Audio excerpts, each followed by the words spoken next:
क्योंकि मैं गव्य सिद्ध था तो मेरी जो यात्रा रही वो उसके बारे में थोड़ा सा है। शीर्षक है इसका नाम की महिमा।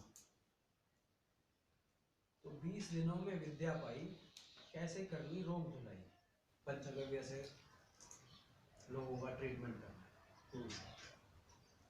तो एक 5 दिन का शिविर था, एक 5 दिन का था और एक हफ्ते का था और फिर 3 दिन का सम्मेलन था।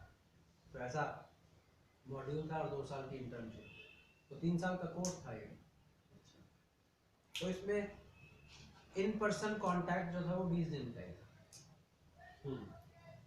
तो वहाँ से ये विचार चला, क्योंकि अब 20 दिनों के इन पर्सन कांटेक्ट में अब जाके मैं समझता हूँ कि ये तो चिकित्सा हो या कोई भी एक विषय हो, उसमें तो आदमी का एक जीवन लग जाता है। और कभी वो ये नहीं कह सकता कि मैं विषय का मास्टर, और गुरु सानिध्य के बिना तो संभव ही नहीं है।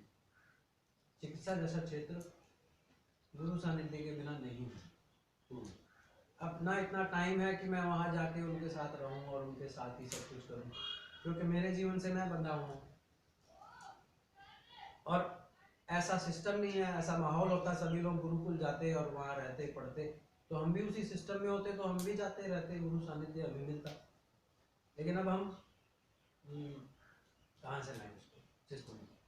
तो हम भी घरों में अपने घर चलाने में व्यस्त है, तो सानिध्य नहीं होगा। तो आज के सिस्टम का दुर्भाग्य है कि उसको इस मॉडल में फिट होना पड़ेगा। डिस्टेंस लर्निंग में या शॉर्ट ड्यूरेशन रहेगी कॉन्टैक्ट की, तो सानिध्य शब्द यहाँ बैठेगा ही आज। तो इस परिवेश में बड़ा मुश्किल है, लेकिन फिर भी लोग डिग्रियां ले लेके अपने आप को कोई डॉक्टर कह रहा है, कोई इंजीनियर कह रहा है, तो अब उसमें हम कुछ नहीं कर सकते। कह रहा है तो मैं भी था उनमें। तो 20 दिनों में विद्या पाई, कैसे करनी रोग धुलाई। अब कोई बात न्यारी हुई है, गाय हमें अब प्यारी है। ठीक है, क्योंकि अब ये धनार्जन का माध्यम बनेगी ना। भाई और क्यों प्यारी। तो एटू दूध के गुण हैं जाने, घी के अनेक फायदे भी माने। गोमय से है भस्म बनती, वर्षा होती है फिर धन की। गोमूत्र से अर्क बनाऊं, नाना उत्पाद बेच में पाऊं। बूढ़ी बांझ बीमार और वो बछड़े, कौन पड़े इनमें ये सरकारी पचड़े। गोपालन नहीं अपना काम, अपने काम तो आए नाम। तो ये मेरी दृष्टि है, सुखी है गाय, दुखी है, उसके बच्चों का क्या हो रहा है, उसका खुद का क्या हो रहा है, ये संवेदना किसी में है ही नहीं। अपना प्रोडक्ट बेचना, अपना माल बनाना, अपना पैसा कमाना, वहीं तक उसके आगे आपकी सोच जाएगी नहीं। और सिस्टम्स ऐसे हैं, आप उसमें मजबूर हैं। और जितना भी लोग गाय से जुड़े हैं या गाय के उत्पादों का क्रय विक्रय करते हैं, तो कहीं ना कहीं बैक ऑफ द माइंड विचार तो यही होता ही है। ये विचार खतरनाक है। जब किसी चीज को उत्पाद बना देते हैं या प्रोडक्ट बना, जैसे आपके मन में ये भाव है कि अगर घर घर दूध पहुंचेगा तो गाय बचेगी, कहीं जड़ मूल में तो भाव यही है, और इस भाव को एक नैरेटिव की तरह आपके अंदर घुसा दिया गया है। जब रात को बात कर रहे थे नैरेटिव कैसे बनाया जाता है, तो नैरेटिव ऐसे बनाया जाता है कि आप जब तक इसमें विश्वास नहीं करेंगे तो आप इस क्षेत्र में काम नहीं करेंगे। आप इसको संकल्प के साथ नहीं करेंगे, आपके अंदर विश्वास के साथ नहीं करेंगे, तो फिर ये आप सुपरफिशियली करेंगे अगर, तो मजा नहीं आएगा। तो आपका नैरेटिव कैसे बनाना, कल आप भी थे नैरेटिव वाली चर्चा। अब सच्चाई क्या है, पढ़ा लिखा व्यक्ति थोड़ा सा कमजोर होता है दिमाग से, तो उसमें उसकी गलती नहीं है। बचपन से ही अगर हम किसी को नपुंसक बना दें, उसके दिमाग को खराब कर दें, तो उसकी सोचने समझने की क्षमता स्वाभाविक रूप से कम हो जाती है। उसमें उसकी गलती नहीं है, ईश्वर ने तो उसको पूरी बुद्धि के साथ पैदा किया, लेकिन सिस्टम ने हमने और आपने उसको, उसकी बुद्धि को सिलेबस तक समेट दिया। चैप्टर में अगर आधा चैप्टर है क्वेश्चन नंबर 3 से 4 वाला आउट ऑफ सिलेबस है, तो वो आउट ऑफ सिलेबस की तरफ आप पूरा प्रेशर लगा दो, वो ये कह देगा कि पापा क्वेश्चन जो है आउट ऑफ सिलेबस आया। वो स्वीकार नहीं करेगा कि मतलब मेरी किताब थी या मैं पढ़ सकता था या मेरे पास समय था, मैं पढ़ सकता था, जानने की कोशिश, उसके अंदर ऐसा कुछ नहीं है। उसको सीधा ये बता दिया कि ये आउट ऑफ सिलेबस। तो जो ये जो आपके मन में भाव है कि गाय के उत्पाद बिकेंगे तो गाय बचेगी, अब ऐसा सिर्फ दूध के साथ नहीं है। मान के चलिए गोबर के बहुत उत्पाद बिक रहे हैं, गोमूत्र बिक रहा है, आप देखेंगे कई लोग ट्रक पकड़ते हैं गायों के, इसी भाव से कि गाय बचा लेंगे। आप मुसलमान हैं या आप हिंदू हैं, इससे कोई फर्क नहीं पड़ता, आप ट्रक में भर के गाय ले जा रहे हैं कत्ल खाने या बेच रहे हैं चोरी से, और मैं ट्रक पकड़ रहा हूँ, तो मैं क्या कर रहा हूँ, गाय बचा रहा हूँ। ऐसा ही है ना। कोई गोरक्षक गाय बचा रहे हैं, कोई कथावाचक है वो गो कथा कर रहा है, उसे ये लगता है कि 500 1000 2000 लोगों की भीड़ है यहाँ पे, मैं अगर गाय के बारे में कुछ उसकी महिमा का यदि वर्णन करता हूँ तो हो सकता है कि किसी की चेतना जाग जाए, तो वो काम कर रहा है। और वो ये ऐसा महसूस कर रहा है अपने अंदर कि मैं गाय बचाने के दिशा में कुछ कर रहा हूँ, जीवन मेरा सार्थक हो रहा है। कोई दूसरा आदमी है, वो सोचता है कि दूध अगर घर घर पहुंच जाएगा तो गाय बच जाएगी, और कोई पंचगव्य बना रहा है या कोई इसके बारे में शिक्षा दे रहा है, जैसे अपने निरंजन वर्मा जी गुरु जी हैं, तो उनको ऐसा लग रहा है कि हम देश में इतने गव्य सिद्ध हो गए, इतनी दवाइयाँ बिकने लगी, इतने लोग ठीक हो रहे हैं, तो अगर लोग ठीक हो रहे हैं तो गाय बच जाए। अब मेरी पीड़ा कहाँ से शुरू हुई कि मैं भी इसी ख्याल में था, मैंने कोर्स भी किया, मैंने चिकित्सा भी करी, मैंने दूध भी बेचा, ऐसा कोई काम नहीं है जो मैंने ना किया हो। हमने गाय भी पकड़ी, गाय की चिकित्सा भी करी। तो जब नैरेटिव बस जाता है दिल में, और वो नैरेटिव अगर कोई बदलने वाला नहीं आया जीवन में, तो आप सारे जीवन में कुएं का मेंढक जो होता है उसका नैरेटिव वही होता है कि ये दुनिया है। वो अपने आप में मेंढक बेवकूफ नहीं है, लेकिन वो अपनी परिधि में बंध गया, उसकी गलती भी नहीं है, वो बेचारा वहां पैदा हुआ, वहीं बड़ा, वहीं मर जाएगा, तो उसकी गलती भी नहीं। लेकिन दुनिया इतनी है नहीं कुएं की जितनी। तो मैंने ये सोचना शुरू किया कि ये सारे काम गाय के बचने की तरफ हो रहे हैं और इनकी वृद्धि हो रही है। आज से 20-25 साल पहले जब मैं छोटा था तब इतने ट्रक नहीं पकड़े जाते थे, तब गोरक्षा की कोई न्यूज़ हम सुनते नहीं थे, और तब हजारों लाखों गायें जो आज पकड़ ली गई हैं, बचा ली गई हैं, उनके बारे में कोई मैं सुनता नहीं था।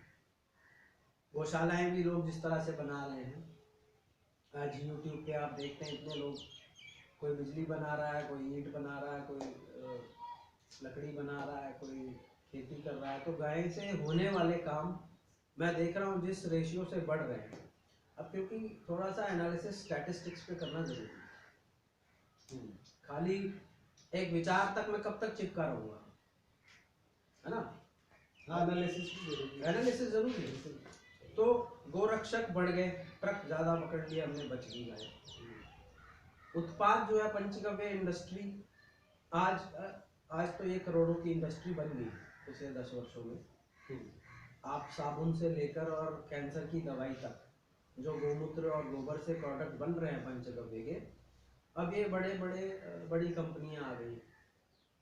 कुछ एक मेरे मित्रों की भी हैं, तो नाम नहीं लेना उनका क्या, तो बहुत बड़े बड़े प्लेयर्स आ गए, स्वामी जी जैसे लोग भी आ गए। तो अब ये मल्टी, मतलब अब मिलियन भी कह सकते हो, मैं मिलियन समझता हूँ, अगर स्वामी जी रामदेव जी को भी जोड़ ले तो ये व्यापार जो है मल्टी मिलियन इंडस्ट्री अब आज बन चुका है पंचगव्य का। और आप देखें A2 दूध का जब से ये न्यूजीलैंड वालों ने किताब छापी है, डेविल इन द मिल्क, तो ऐसा बाजार खड़ा हुआ है। गीर गाय का बहुत समय से ही प्रचार हो गया था, फिर अब और देसी गायों का भी हो गया। तो दूध का भी बाजार किसी भी रूप में भारत बहुत बड़ा देश है। तो जब जनसंख्या ज़्यादा है तो आप यहाँ कुछ भी करेंगे तो वो वर्ल्ड्स लार्जेस्ट अपने आप हो जाएगा। अब हम सोचते हैं हमारी लार्जेस्ट रेलवे है, लार्जेस्ट ट्रांसपोर्ट सिस्टम है हमारा। अब इस जनसंख्या में आप पोलियो की कल दवाई लगा दो तो आप अगले दिन की न्यूज़ रिकॉर्ड में आ जाएगा, एक देश में इतने ज़्यादा पोलियो एक दिन में वो कहाँ लग सकते हैं, भारत में या चाइना में। जहाँ जनसंख्या ज़्यादा है तो वहाँ किसी भी काम का बड़ा हो जाना स्वाभाविक ही है। तो ये फटाफट ये इंडस्ट्रीज बड़ी होगी, है ना, दूध की इंडस्ट्री बड़ी होगी, गोरक्षा जल्दी ज़्यादा ट्रक पकड़ लिए, पंचगव्य ज़्यादा। अब यहाँ तक तो समझ में आ गया, यानी कि जब मैं स्टैटिस्टिक्स देख रहा हूँ तो ये काम जीरो से लेकर मल्टी मिलियन तक ये ग्राफ जो है पहुँच रहा है। फिर आ जाते हैं गायों की स्थिति पे। अब गाय पहले से सुखी होनी चाहिए, जब इतना पैसा इस गाय से जुड़े लोगों के पास आएगा तो वो कुछ गाय में भी तो लगेगा। तो गाय की स्थिति जो है कई तरह से देखने का है, अलग अलग एंगल। एक स्थिति वो होती है जो उसकी भौतिक स्थिति, फिजिकल, क्या वो खाने को उसको अच्छा मिल रहा है, चरने को अच्छा मिल रहा है, रख रखाव अच्छा हो गया, एक तो ये स्थिति। एक दूसरी स्थिति है गाय की जो सामाजिक, जो उसका स्थान है, क्या गाय को घरों में और दिलों में वो आस्था और वो सम्मान मिल गया।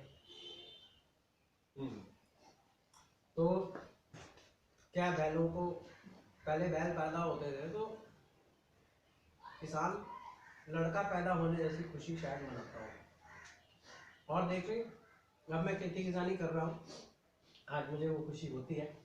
अगर मेरे पास 2 बैल हैं तो मुझे पता है कि मैं आटा पीस लूँगा या मैं हल चला लूँगा, तो ये मेरे सहयोगी हो गए। तो बछड़े की स्थिति में क्या फर्क आ गया भाई, अब क्योंकि हम मल्टी मिलियन इंडस्ट्री हो गए, दूध पंचगव्य और गोबर ये वो सब उत्पाद, तो गाय की स्थिति में भी फर्क आना चाहिए, हमारे मनों में या दिलों में भी, और उसके भौतिक रूप से भी, और उसके जो उसकी जो मैनेजमेंट है उसमें भी, क्योंकि इतना पैसा फ्लो कर गया ना अंदर मार्केट की वजह से। तो जहाँ से कुछ मिल रहा है वहाँ से कृतज्ञता तो ये स्वाभाविक मानव स्वभाव होना चाहिए। तो गाय से जब हमें कुछ धनार्जन हो रहा है तो अब गाय के प्रति कुछ जिम्मेदारी तो बन जाए। तो वो डेटा देखो, तो मैंने देखा एक ग्राफ तो हमारी कमाई का ग्राफ तो ऐसे जा रहा है ऊपर, और गाय की स्थिति का ग्राफ ऐसे जा रहा है नीचे। तो ये जो गैप है ये मैंने देखा एनालिसिस करके कि गाय की स्थिति का मतलब है बछड़ों की स्थिति, गाय की स्थिति का मतलब है एक गाय जो दूध नहीं देती उसकी स्थिति। जब मैंने आंकलन किया तो मैंने पाया कि सारा पंचगव्य जो इंडस्ट्री है वो किस पे चल रही है, वो चल रही है दूध वाली गाय की। सारा गौमूत्र, सारा गोबर जो आ रहा है वो दूध वाली गायों की गौशालाओं और डेयरियों और डेयरों से आ रहा है।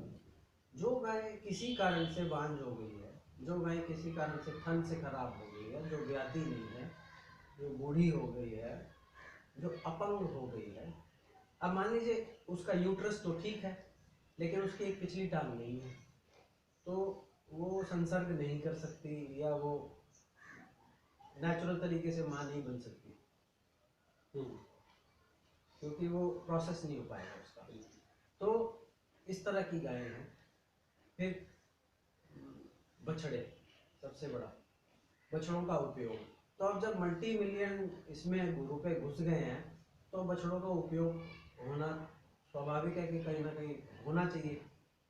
तो वो देखने पर पता चला कि ना बूढ़ियों का कोई ठिकाना है, ना बीमारों का कोई ठिकाना है, ना बछड़ों का कोई ठिकाना है, कहीं कोई ठिकाना है ही नहीं। इन केवल वो गाय जो दूध देती है वही हमारी माता है, वहीं से दूध आता है, वहीं से पंचगव्य बनता है, उसी की फोटो खींचते हैं, उसी का वीडियो बनाते हैं, उसी को दिखाते हैं, वही हाईलाइट है। नहीं तो जैसे कई गौशालाएं हैं या जो संस्थाएं हैं जिन्होंने अब मैं अभी ऐसी गाय रखी हैं, मैं बताता हूँ, तो मैं आता हूँ। अभी हमारा सवाल ये था कि जो लोग इस भाव से काम कर रहे हैं वो भी तो गाय के लिए काम कर रहे हैं। मैं गौशालाओं में गया, मैं गोपालकों के पास गया, मैं किसानों के पास गया, मैंने एक एक बछड़े का एक एक गाय का रिकॉर्ड रखना शुरू किया। तो मुझे समझ में आया कि एक गौशाला में एक बछड़ा 3 साल से ज़्यादा मुझे देखने को नहीं मिलता। कहाँ गया? जो 25 साल तक जिंदा रहने वाला था वो गया कहाँ? नजरगढ़ में बहुत बड़ी गौशालाएं हैं, 4 और कुछ बड़ी गौशालाओं को मैं जानता हूँ। तो अगर मैं आपके पास 3 साल से आ रहा हूँ और आपकी बाइक देख रहा हूँ, तीसरे साल आया वो बाइक नहीं दिखी, तो मैं पूछूंगा भाई क्या कर रहे, बेच दी क्या हो? तो वो तो बेच दी, दूसरी ले आए, गाड़ी ले ली। ये स्वाभाविक रूप से ये आप तरक्की कर रहे हैं। गौशालाएं सीमित है, बाउंड्री है, ट्रक रोज आ जाते हैं, कहाँ जाए? आप अपनी गाड़ी में कितने आदमी बिठा लो? तो सिस्टम तो बनाना पड़ेगा ना, एंट्री होगी तो एग्जिट भी करना पड़ेगा। तो उस पर आएंगे आपके सवाल पर कि लोग क्या कर रहे हैं। पर जब दुर्दशा हो रही गाय की तो मैं ये समझा कि भाई इसके नाम का फायदा उठाया जा रहा है पर इसके ऊपर असल मायने में काम नहीं, और काम नहीं हो रहा। तो ये नैरेटिव कहाँ से आया कि ये दुर्दशा क्यों बढ़ रही है? फिर ये भी सोचना पड़ेगा ना। आपके भाव तो प्योर हैं, आपके भाव में कमी नहीं मैं मानता कि, तो आपका इस काम के करने के पीछे भाव जरूर अच्छा है लेकिन रिजल्ट अच्छा नहीं है। अब मैं कब तक इस काम को करता रहूँगा? मान लो आप आटा पीस रहे चक्की में और आपका बहुत अच्छा भाव है कि भाई हम ताज़ा आटा पीसेंगे और ताज़ा खाएंगे, और आप उसमें गेहूँ डाल रहे हैं, गेहूँ डालते गए और ऐसे घुमाते गए, आपके पसीने आ रहे और उसमें से आटा नहीं निकले, तो आप मतलब बेवकूफ़ थोड़ी है कि उसमें गेहूँ डालते ही रहेंगे और चक्की चलाते ही रहेंगे। जब आपको एक वक्त पे समझ में आ जाएगा कि ये आटा बाहर नहीं निकाल रही है, तो रुक जाता हूँ, उसको खोल के देखता हूँ क्या गेहूँ जा कहाँ रहा है, फंस रहा है, अटक रहा है, कहीं गड्ढा है इसमें, कोई जमीन में खा रही है, कहाँ जा रहा है गेहूँ? आप दूध बेचते जा रहे हो और आपकी पुश्ते बीत गई, आपके बाप ने बेचा, आपने बेचा, आपके बच्चे बेचेंगे। तो आपने किसी दिन तो रुक के देखना चाहिए कि गाय की हालत कहाँ पहुंच गई।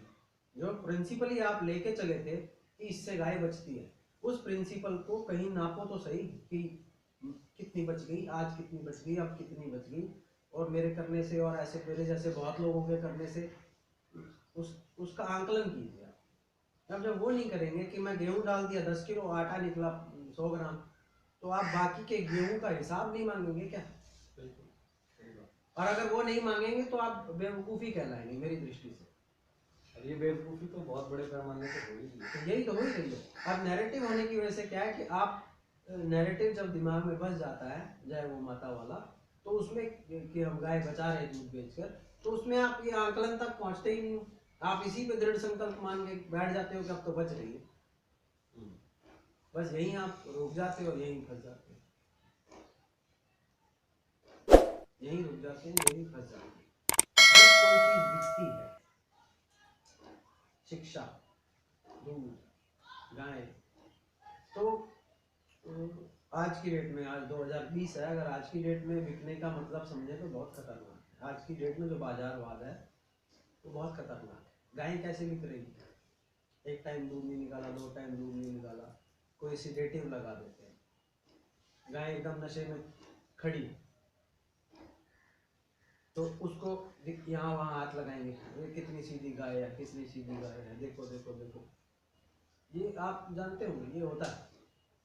तो कोई नशे की दवा उसको लगा देना, दूध बढ़ाने की दवा, 2 टाइम दूध नहीं निकालना, फिर जैसे ही कोई ग्राहक आ गया दूध निकालना, यहाँ वहाँ उसको छूना, उसके आर्टिफिशियल इंसेमिनेशन करवाना, बार बार हाथ डलवाना, बार बार बांधना। मतलब जब व्यापार में कोई चीज़ आ जाए, जब कोई घर का मेंबर होता है तो उसके साथ हमारा ट्रीटमेंट अलग होता है। एक उदाहरण से समझिए कि मान लीजिए कल को मानव दूध अगर बिकने लग जाए तो महिलाओं के प्रति आपका व्यवहार कैसा बन जाएगा? आज वो तुम्हारी बहन है, बेटी है, पत्नी है, और या अगर कोई परिवार से बाहर की है तो आप उसे आंटी, मामी, चाची, ताई इस नज़र से देखते हैं। जिस दिन अगर आदमी का घी बिकने लग गया मानव का, तो आपकी दृष्टि कैसी हो जाएगी उस स्त्री के पीछे। आपकी बहन से कोई तब शादी करेगा जब इसका दूध ज्यादा होगा, जब इसका थन खराब हो जाएगा तब क्या होगा। तो ये दृष्टि नहीं है। जब कोई चीज बिकती है तो उसकी कदर फिर जूते में आ जाती है, उसकी कदर ऊपर नहीं रहती। क्यों? क्योंकि उसके पीछे जो मकसद है, हमारी दृष्टि है, वो बदल गई। अब दृष्टि उसमें धनोपार्जन की जब दृष्टि आ गई और जब वो एक कमोडिटी बन गई, तो अब वो माता नहीं रही। हाँ, मंच से हम जरूर माता माता चिल्लाएंगे क्योंकि हमें बेचना है, लेकिन जब उसके उत्पाद बिकने लगे, आप देखो ना, धरती हमारी माता है। हम भारत में बैठे हैं, भारतीय आप भी हैं, तो हम इसके साथ ट्रीटमेंट कैसा करें। नदियाँ हमारी, गंगा हमारी माता, हम उसके साथ ट्रीटमेंट कैसा करें। जिस देश में एक माता का स्थान, एक पूज्य आराध्य का स्थान आपने किसी चीज को दे दिया, उसकी गति देख रहे हैं आप। सबसे गंदा गंगा, सबसे गंदी धरती, यूरिया, DAP, अटरम मटरम, गड्ढा खोदो, जो मर्जी फैक्ट्री का माल अंदर दबा दो, अंदर जो है वो सब खींच लो। तो जब बाजारवाद अपना रोल प्ले करता है तो वो किसी को बख्शता नहीं, गाय हो या धरती। और जब उसका आंकलन आप नहीं करते और दे दबा दब दूध बेचते हो, गाय एक नहीं घर में रखते और दूध दबा के बेचते हो 200 किलो, 500 किलो, 1000 किलो, और एक का भी हिसाब कभी अपने पीछे वाली चेन में ये नहीं पूछते कि भाई तेरी गाय ठीक है या उसका बच्चा हुआ था वो मर गया या उसका करा क्या तूने वो दिख नहीं रहा। ये आपके अंदर भाव ही नहीं है। आप कुएं के मेंढक की तरह ये कब तक सोचते रहोगे कि गाय बच रही है, गाय बच रही है, गाय बच रही है। कैसे बच रही है और कहाँ बच रही है? कोई उसका कोई प्रमाण दीजिए। यदि आपके पास, मैं आपसे पूछ रहा हूँ, दीजिए मुझे प्रमाण कि यहाँ बच रही है। जो लोग आप बता रहे हैं हाँ नहीं, इसका एक पैमाना तो खैर बनना चाहिए कि भाई अगर हम ये कहते हैं कि गाय बच रही हैं, या लोग ये कहते हैं जो दूध का व्यापार भी कर रहे हैं या जो गायों के लिए काम कर रहे हैं या गायों को बचाने के लिए कह रहे हैं, तो उसका एक पैमाना बनना चाहिए कि हाँ भाई आप इसको कैसे नापोगे कि गाय बच रही है। आपको एक क्षेत्र में काम करते हो, मान लो 5 साल हो गए, 10 साल हो गए, 10 साल से आप गाय बचाने का मैसेज समाज में दे रहे हो और उस मैसेज के चलते आप उसके काव्य उत्पाद और वो सब जो है वो लोगों को उपलब्ध करा रहे हो, बेच भी रहे हो। तो अब उसका पैमाना कोई एक होना चाहिए कि भाई गाय कैसे बची या कितनी बची, ये पता चलना चाहिए। ये ऐसे पता चलेगा, कुछ नहीं करना, अपने दिल में झांक के देखो कि मेरे पास, मेरे घर में कितनी गाय हैं। मैं किसी गाय को के नाम से जानता हूँ, मैं किसी गाय के साथ मेरा कोई संबंध है, कनेक्शन बना के नहीं बना, क्योंकि आप सबसे बड़े गो प्रेमी हो।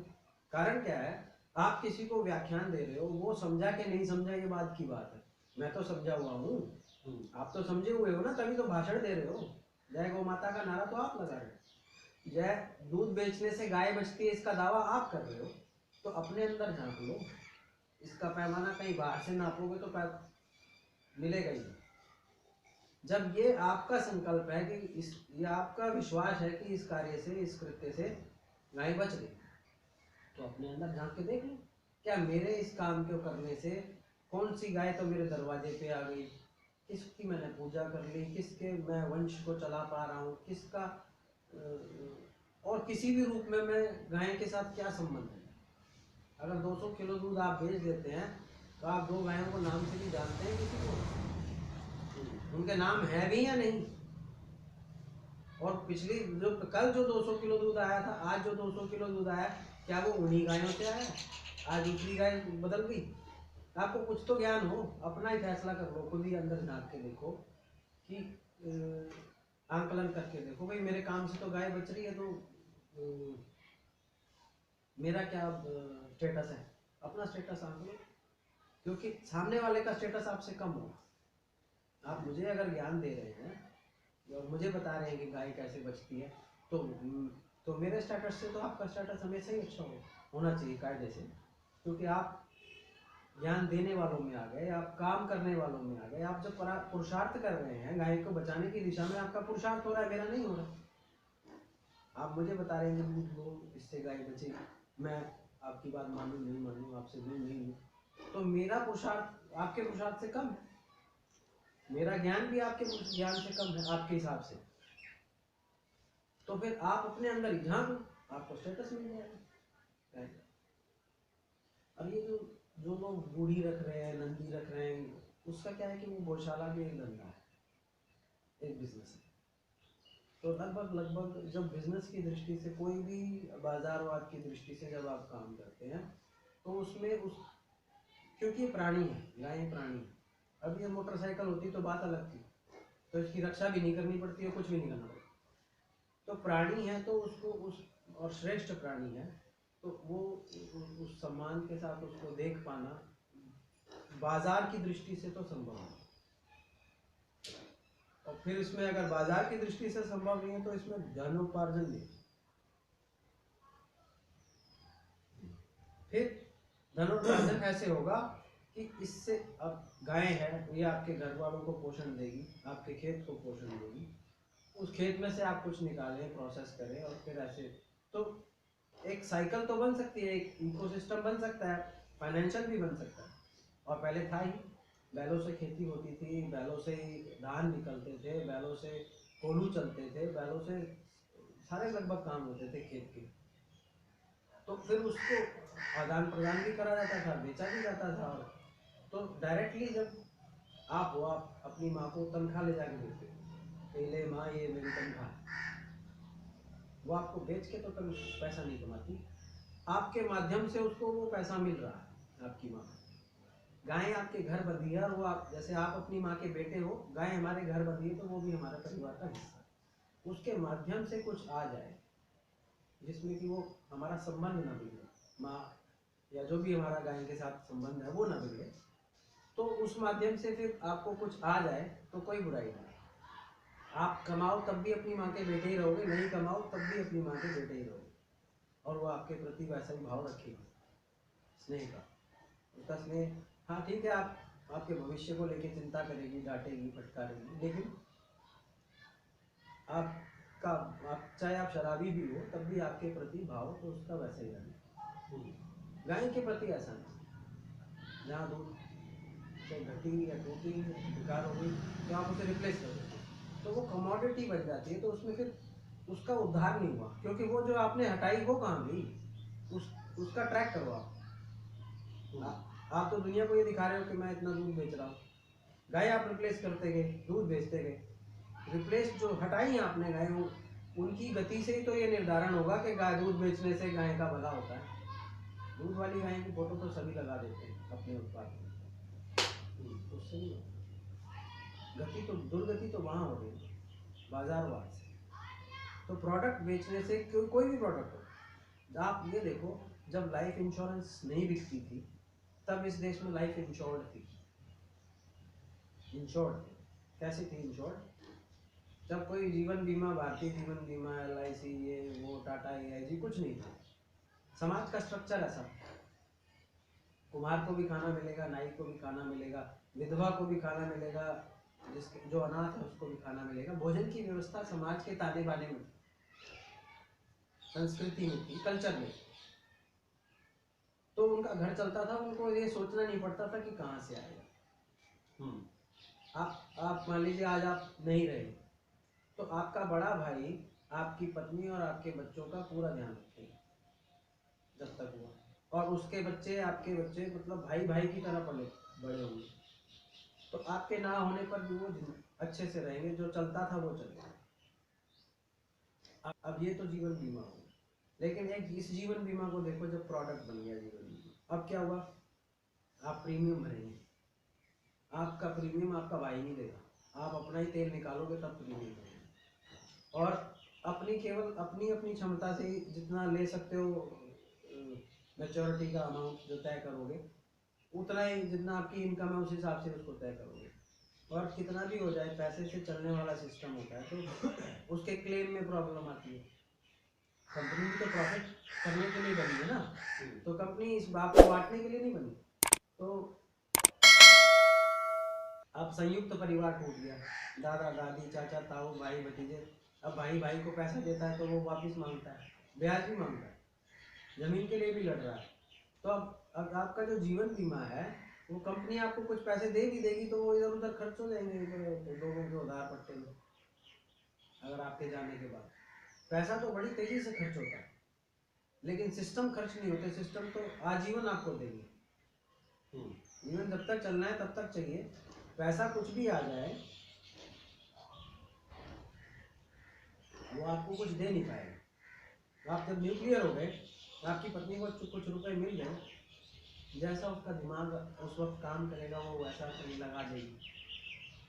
शेयर बाजार में लगा दिया, कोई प्रॉपर्टी ले ली, कोई खा गया प्रॉपर्टी या उसने लुटा दिया, तो वो सारे जीवन उस पैसे से बच्चे को नहीं खिला सकती, ना पाल सकती। कुछ लुटपिट गई, बर्बाद हो गया, बुद्धि भ्रष्ट हो गई। जैसे पैसा आता है एक साथ, वैसे ही उस पैसे को मैनेज कैसे करना है वो तो शिक्षा ही नहीं है ना समाज में। ऐसे समझिए कि ये पृथ्वी हमें मिल गई, इसको ऐसे समझिए कि हमारी लॉटरी लग गई, तो हमने क्या किया इसके साथ? दुर्व्यवहार किया, इसको लूटा, इसमें प्लास्टिक दिया, इसमें यूरिया दिया, इसमें इसकी नदियाँ सुखा दी, इसके पर्वत खत्म कर दिए, सब तरफ पॉल्यूशन फैलाया ना मानव ने, क्योंकि इतना सारा अचानक से मिल गया जो उसकी कैपेसिटी से बहुत ज़्यादा, तो वेस्ट किया, दुरुपयोग किया, जितना मर्जी किया। तो अगर 2-4 करोड़ आपकी पत्नी को मिल जाएंगे एकदम से और उसे पता नहीं होगा कैसे खर्च करने, एक आध साल में निपटा देंगे, एक आध साल में निपटा देंगे, फिर क्या होगा बच्चों? तो सिस्टम बदल जाने से, बाजारवाद आ जाने से, न्यूक्लियर फैमिली आ जाने से, वो हमारा जो ओरिजिनल बीमा था वो तो खत्म हो गया।